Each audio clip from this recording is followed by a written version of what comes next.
7th September 1938. The patient frequently indulges in recriminations expressed in an explosive tone of voice. This morning she threw away the milk, saying it was full of urine, spittle, and all the other filth. Crazed, she hears voices. They order her about. She says she heard children singing. They were imprisoned in a school. 20th January 1939. Mutistic, groggy, pays no attention to anything. When questioned and stimulated, she starts crying and weeping. At other times, she laughs. 1st June. Apathetic, eats very little. She refuses to be touched. Doesn't respond. Passes her time in the park. The cooks report that she sits on a bench in front of the kitchens. 14 October. Impulsive once again. This morning she asked for 2 eggs to make zabaione, but the moment she was given them, she threw them away. Excited, uproarious, slightly confused, she strips off. 8th December. Tied to bed for 15 days. High-spirited, tends to make witty comments and use vulgar words, laughs hysterically, masturbates. The nurses report that about 2 weeks ago she remained in the showers on her own and didn't want to leave. They report that when they took her away, she swore at them and then hit out at them and bit them. 2 nurses had to be treated for their injuries. Since then, they've kept her tied to the bed. Transferred to the semi-agitated ward, from the care of Dr. B to the care of Dr. C. I was with Amara in the showers. My memories terrify me. They're not real, are they?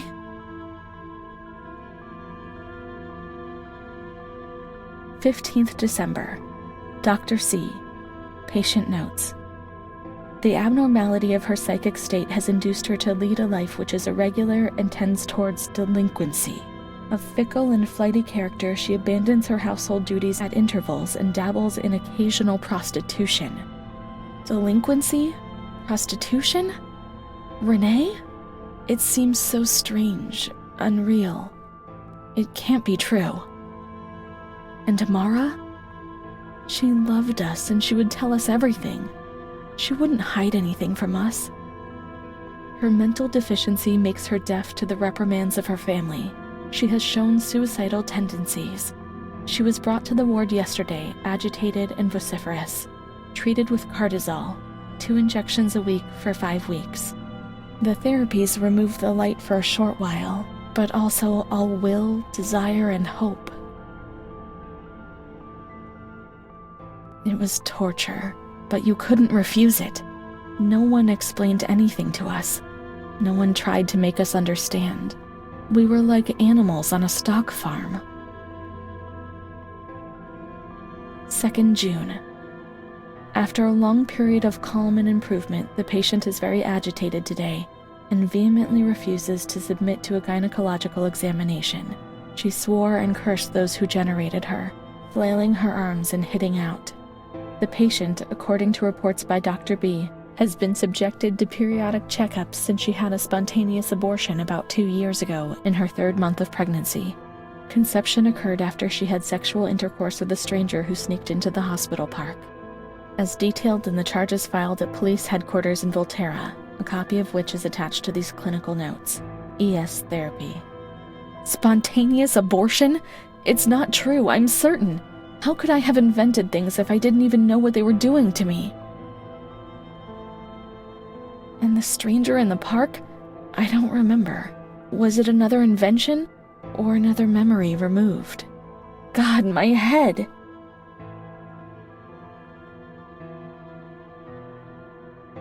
The other Renée, the one the doctor spoke about? The evil one who made you feel ill? The prostitute, the delinquent, the overwrought one. And what was she called? 13th June. The nurses report that after having received her mother's letter, she fell into a state of great mental confusion. She threw her soup over another inmate because she was very anxious, and she punched a nurse. Impulsive, lashes about her. She rails against the doctor in vulgar terms while he is examining her, lashes out and spits. Block all correspondence so as not to give the patient further reasons to become agitated. 20th August, tied to bed. The nurses report that the patient becomes highly agitated after the visit of a relative or family friend. Even 2 days later, she still shouts ceaselessly that he commands her, that she must obey and harm herself, and that she is not Charlotte. All visits forbidden, constrained to bed and intensification of ES therapy until we achieve results. No contact with the exterior. In that way, no one knew what was happening within these walls. Calm down, you've got to be calm. Don't get agitated, we'll make you calm down. That's the only thing that matters. Is tranquility worth the price of not living? 3rd March. Alert, correct attitude, replies when questioned. The nurses report that the patient is calm. She washes and looks after herself. She affirms the existence of a certain Amara. She says that Amara is a patient who disappeared when she was moved to this ward. No confirmation. Probably a regressive hallucination. Evaluate transfer. So, I was Amara? I can't believe that. I want to keep on looking. If we found traces of her existence, everything would change.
Amara B., age 32, housewife, mother of 2 daughters, married to Mario B.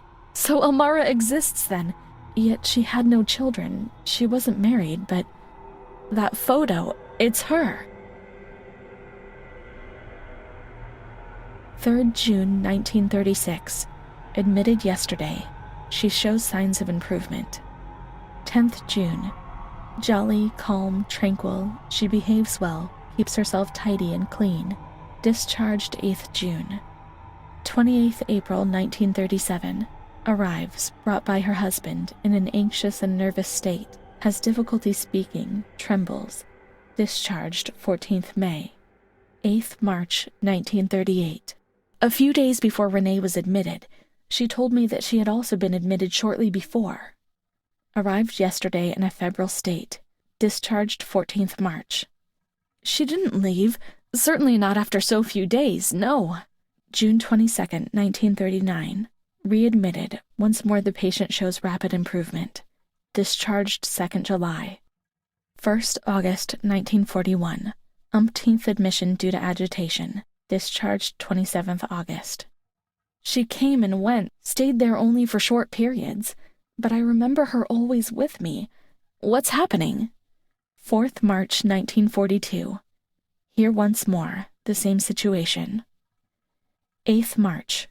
Compared with previous admissions, the patient seems depressed even after a few days, although she bears herself well and is attentive. Discharged 25th March. 2nd April. The patient is distracted and apathetic. Her husband brought her because she doesn't eat, doctor, sleeps all the time. I'm so worried, doctor. You know her, you can help her. 6th April. Tuberculosis. Patient transferred to Marigliano Pavilion in isolation. 3rd May 1942. Death due to tuberculosis, about 8:30. Is Amara dead? Poor dear friend, I wasn't even able to say goodbye to you. Enclosed is a manuscript written by the patient, probably delirium. I'm dying, I know it. I'm losing lots of blood, also internally. It's strange, since I came back in here I can't think of anything other than that little girl with her sad eyes, her desperation. I only saw her for a short time, true, but she remains in my heart. Will she still be here? I hope to God not. I hope she's better and her mother's taken her home. My memories don't correspond. What's the point of this? Perhaps my memory is deceiving me. The things are not as I remember, as I see them. But she said she liked me. Really, I can't understand it. I just want to say goodbye to her for the last time. I never even said goodbye to her.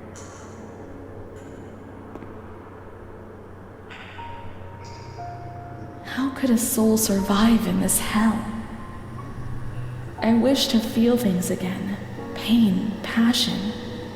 Once again feel the tears wetting my face. Remember to have lived.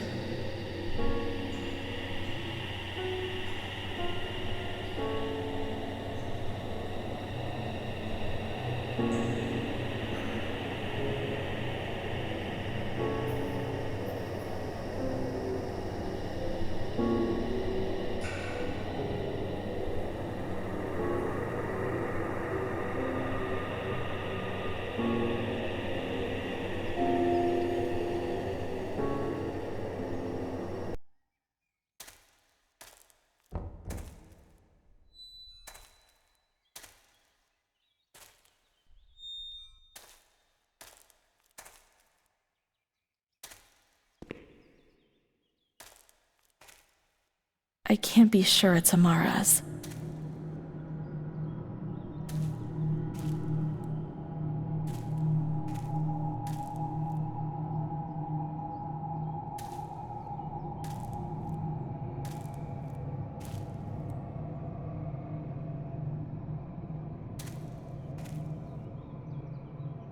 These crosses are nameless. How will we ever know whose they are?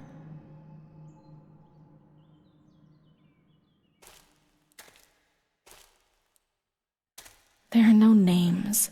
We were worth nothing, in death as in life. If there was someone out there who cared for you, well, perhaps. I had Mom. Let's go and wait for her. She'll come and get us. She promised.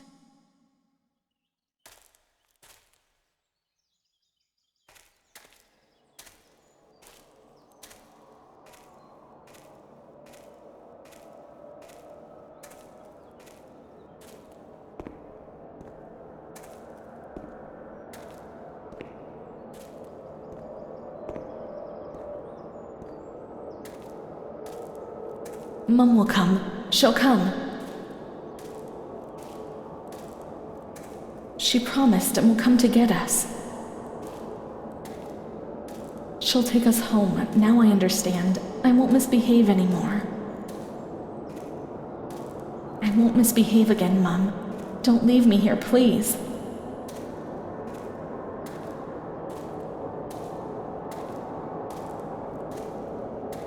I won't bother anyone. I'll be quiet in my corner.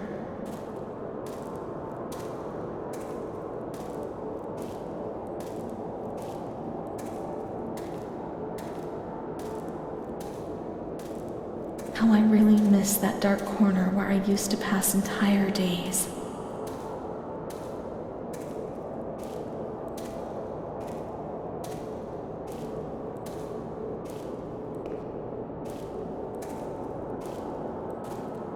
I'll stay there like a good little girl, but take me away from this place.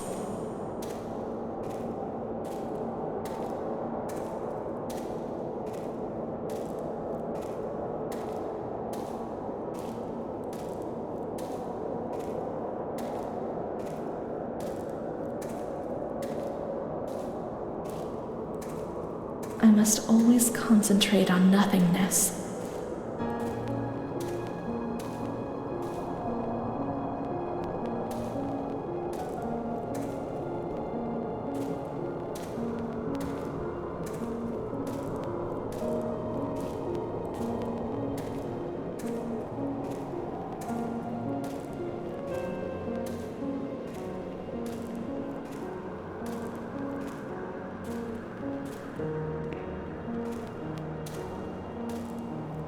Otherwise, I get confused and I'm afraid I won't be able to find my way back.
Any thoughts upset me in an incredible manner, which I'm not able to cope with.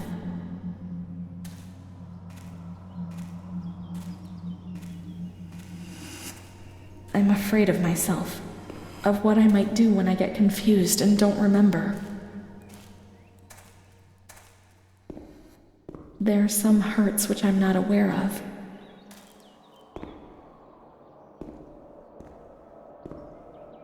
Those are the hurts which cause me the greatest embarrassment.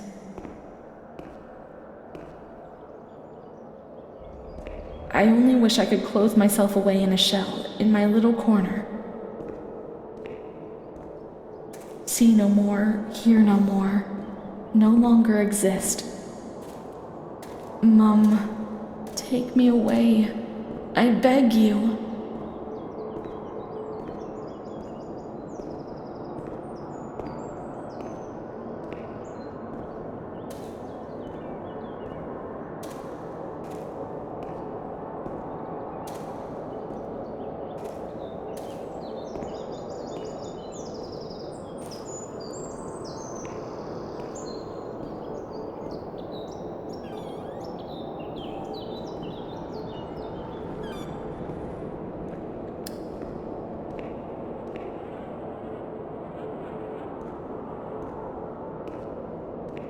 What if she's already been? If she's already gone away? Let's check in reception.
Miss, please send the following telegram to Ada T.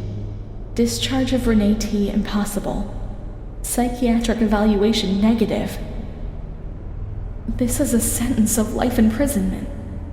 I can't spend all my life in here. I can't. It's a death sentence.